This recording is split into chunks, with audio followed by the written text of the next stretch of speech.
In a world of billion-dollar promotions, flashing lights, custom walkouts, scientific meal plans, and high-tech recovery rooms, there once lived a man who trained like a machine, fought like a tank, and retired undefeated.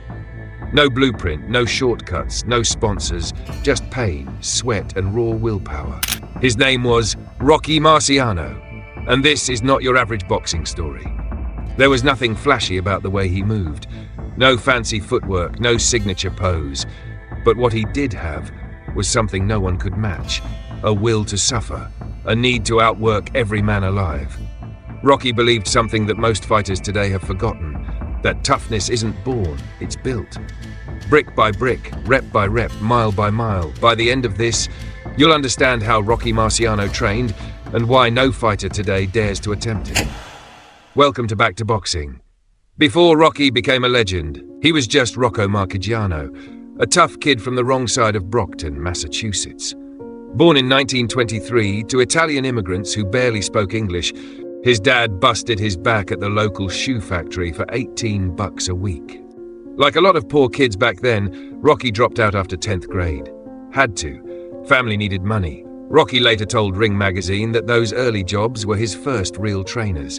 And when you've busted rocks in the hot sun for 10 hours, getting hit don't seem so bad. Rocky might never have found boxing if Uncle Sam hadn't drafted him in '43. Army stuck him in a camp where some sergeant noticed Rocky could hit like a mule kick.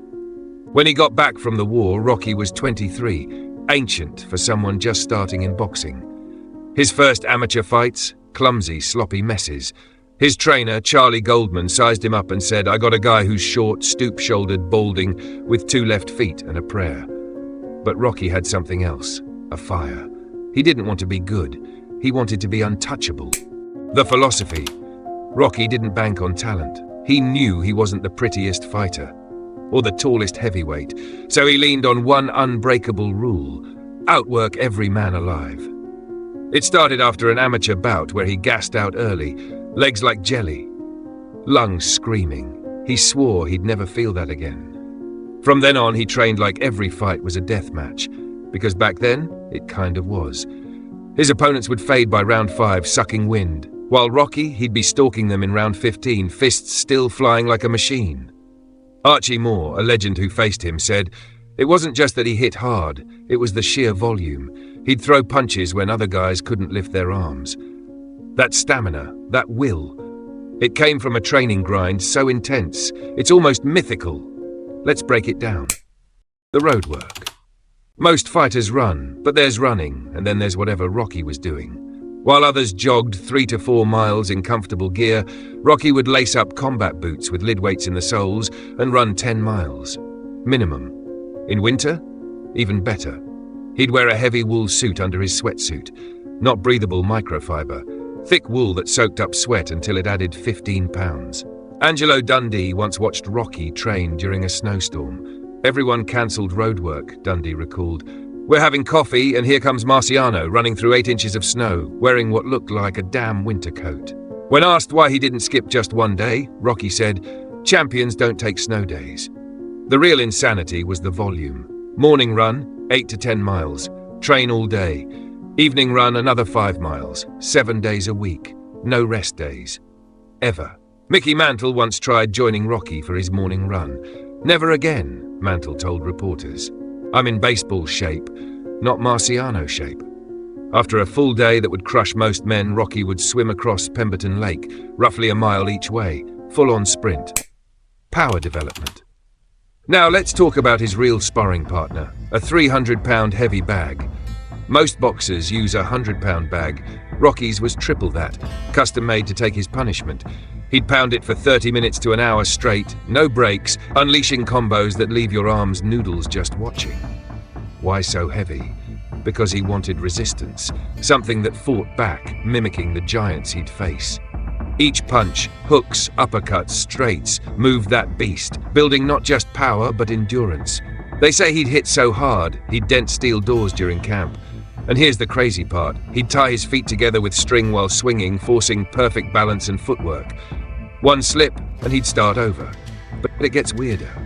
Rocky didn't stop at dry land. He took his fight to the water. He'd wade into a pool at Grossinger's, water up to his shoulders and throw punches, hundreds of them, for 45 minutes straight.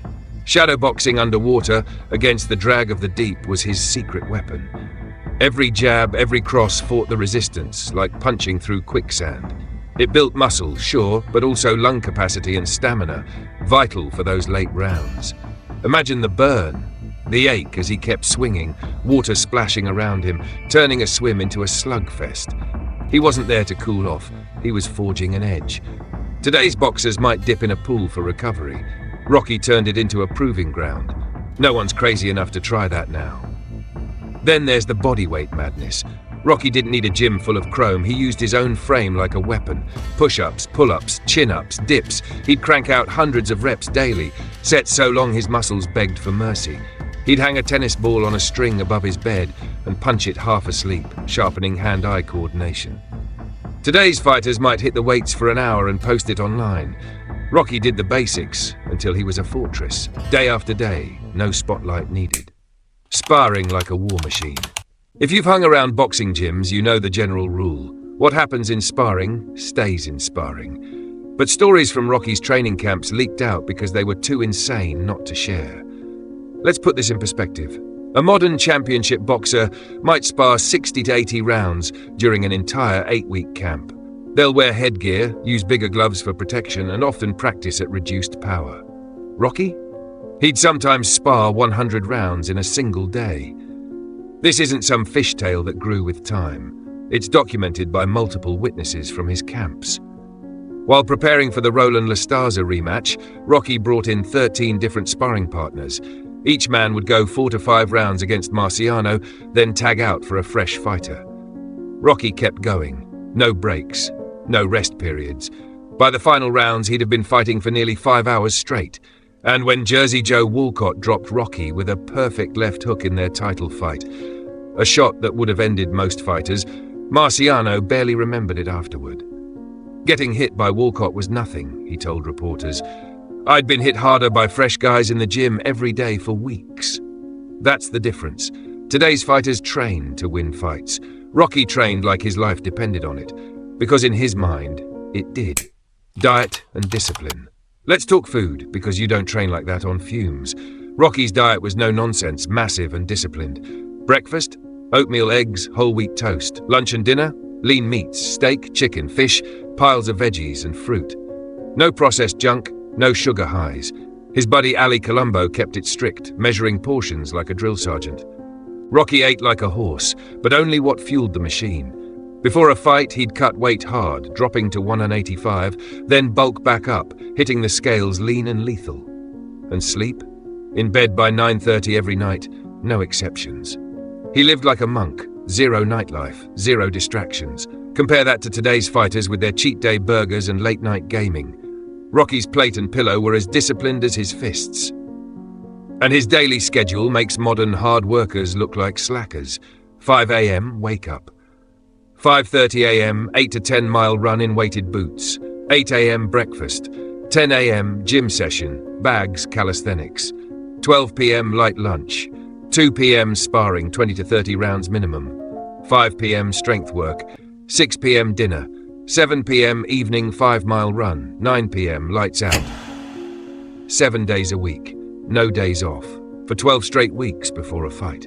But here's the craziest part.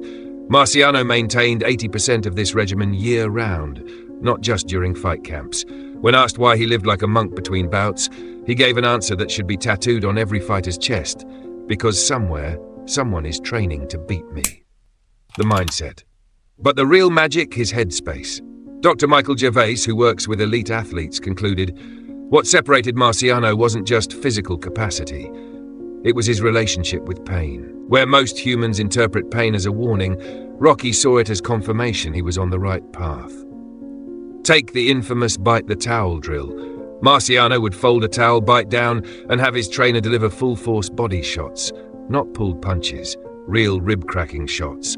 In the ring, Rocky explained, the guy who shows he's hurt is already half-beaten. This drill teaches you to take it without blinking.